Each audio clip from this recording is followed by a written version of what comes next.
One, two, three. Welcome everybody to Mom and Dad Talks, where our favorite two people are Mom and Dad. Mom and Dad, how you doing?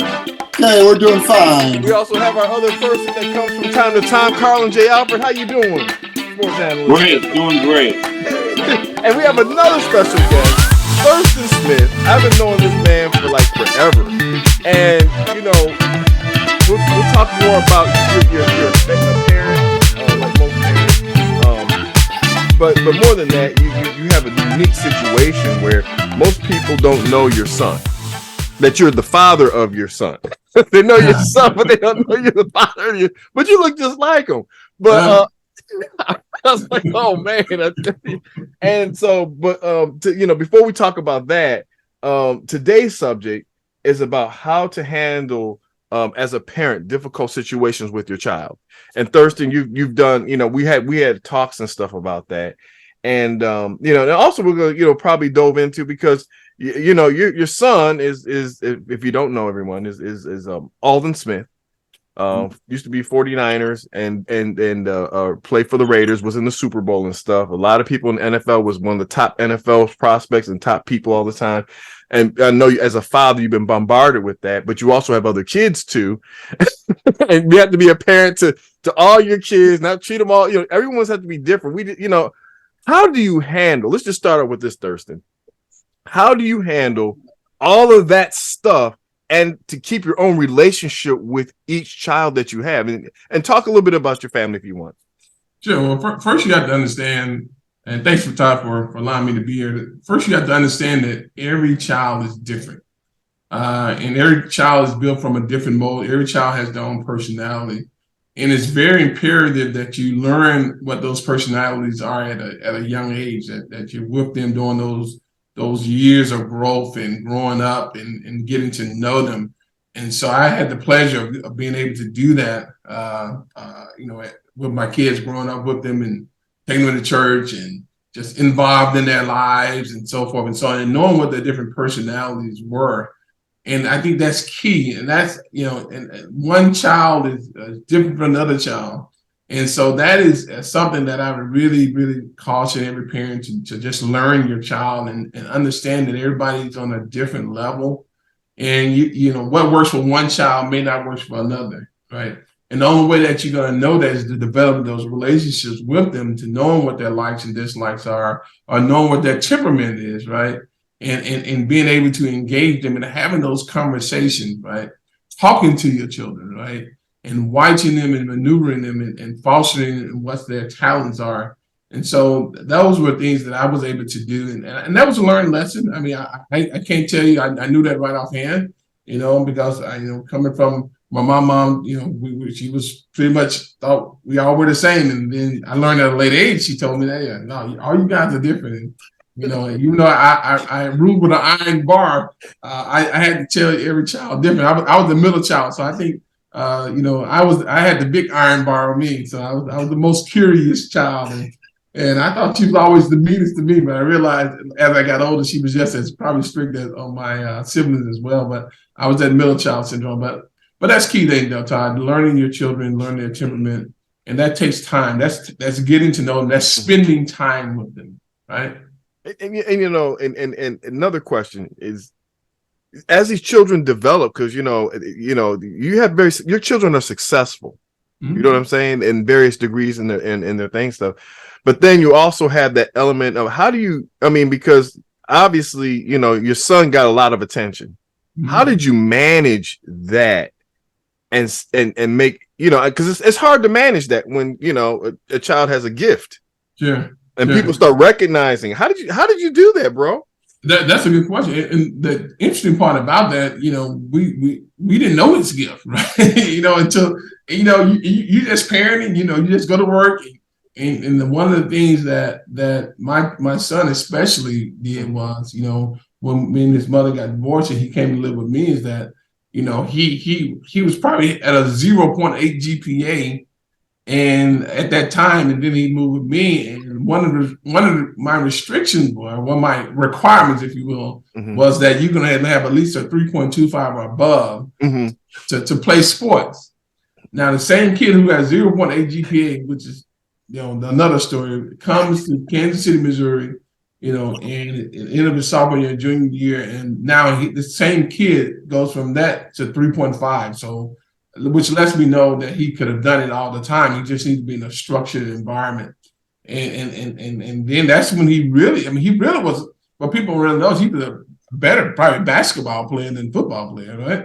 Come on, you like his daddy, because you're a ball player, baby. Yeah, that was my sport, right? Even though I played both, but basketball was my love, and we, me and my son just played basketball together, and that was the thing. Actually, he really didn't. I mean, he played some Pop Warner football, but he really played really organized football until he became a junior at Raytown High School here in Kansas City, Raytown, Missouri. Mm-hmm. And because I was a coach at the time, coaching basketball, of course, and I was a teacher and I was a director of IT at that time, and so I just wanted him to get the good grades and to be in organized sports, because I knew how important organized sports keeps you out of trouble, right? Yes. And that's when Coach Clayton Clemens of Raytown saw him and said, "Wow, we can use this guy," and the rest was history. But once again, Ty, you never know. Yeah.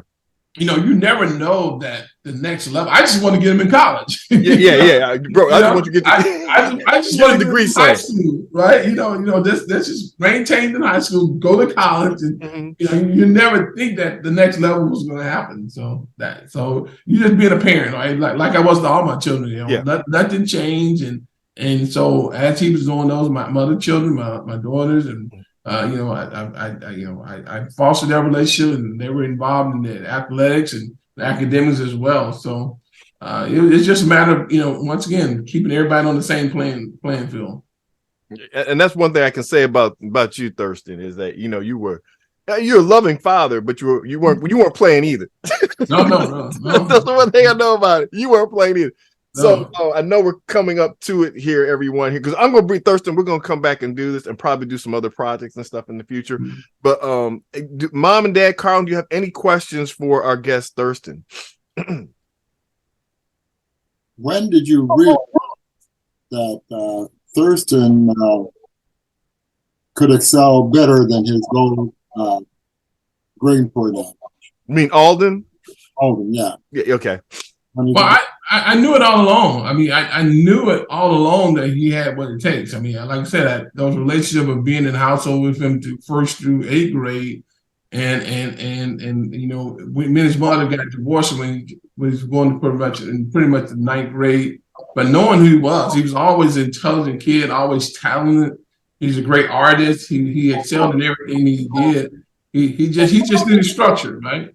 And kids don't tell you they need structure, right? But that's something that they need. Every child, every person in general needs structure. And I knew he had what it takes, and he was always a smart kid. So I never doubted that he could get the academics. It was just a matter of me pushing him to that level. So there was never a doubt of his intelligence and his his ability to do it. So I just pretty much said these were the rules. Pretty much the same rules my mother gave me. She said college was not optional. I went to the military, but she said college is not optional. You're going to go to college. So certain things, there's certain rules that we just had in our house that we was going to do, and grades were never going to be compromised. Mm-hmm. I remember that. Carlin, you have any questions for Thurston? Yeah. When did you feel like you could let go and let your children make their own mistakes? And be there as a support, but really just kind of release them to, fall and get up? That's a very good question. It's called therapy. I had a therapist because that was tough, right? Because when you allow them, when you let go and allow them to really make their own choices, and that was not easy, because once again, I went to the military. I kind of come up in a background. My mom was a very strict person, and so there were just certain things in our house, and pretty much my mom and dad split up, and so she was pretty much a single parent, and so she kind of had these guidelines, and so I was pretty much in a regiment type of thing, but I had to realize that I had to allow my children to learn. And you get to that level where they feel like they're independent to make their own decision. And so what I had to do was change my strategy from here's what I like for you to do, or this is what you're going to do, as opposed to let me give you some suggestions, let me give you some recommendations that if it was me, and allow them to make the decision. So that was one thing through my therapy and counseling that I had to go through myself to learn that, you have to change from being a director to more like a counselor or recommendation, right? And allow them to feel like they're making the decisions, right? But at least give them the options of what's out there, and that's been very helpful. And that took some time. That's a learned behavior, and I do that now with my kids now, and and because they're always asking for advice now, and I give them, these are my recommendations, these are my suggestions. Pray about it, use it for what it's worth. This is what I've learned from it. And I'm glad I did. I've allowed them to do that, and I think it allowed my children to really grow. I mean, that's wonderful. There. I mean, anybody have any more questions before I ask my question? Okay, everybody good here. Thurston, got to act. Man, they had to break your heart when your son played football, and I know you're a ball player. I know you're a basketball player, and CTE's out there. I mean, at that moment when you found out and the dangers of football, that had to be hard on you. How did you deal with that decision? Because like I said, we both ball players. We like basketball. How did you make that decision when you had to let your child do that?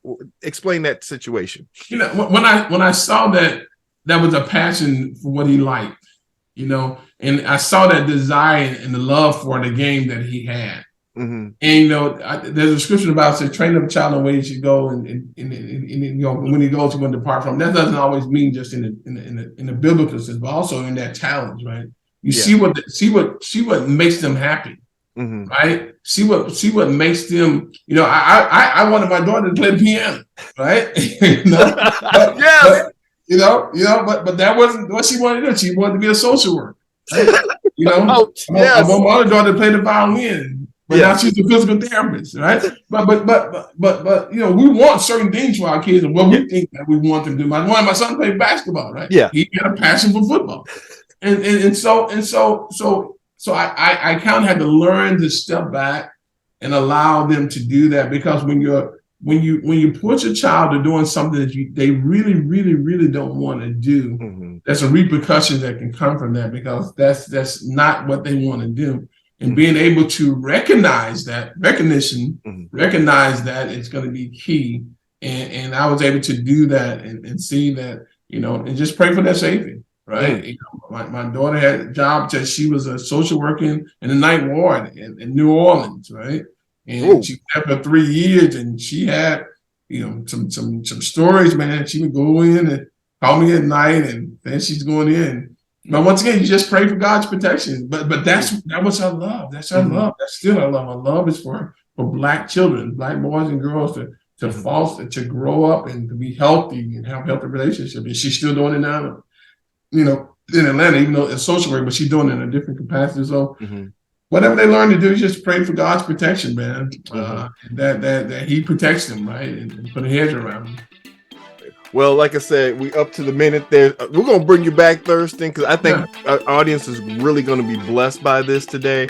And folk, Thurston's also a fabulous speaker. If you want him to speak at your church and stuff like that, I guess contact us and we'll let you know, Thurston. However you want to do that, Thurston. You're my dude, man. But definitely we'll reach out there, because like I said, you got a wonderful story about this and everyone else. And if you're struggling with this, please get some help. There's nothing wrong with getting therapy, help, and get through some stuff, folks. Anyway, till next time, we'll see you on Mom and Dad Talks.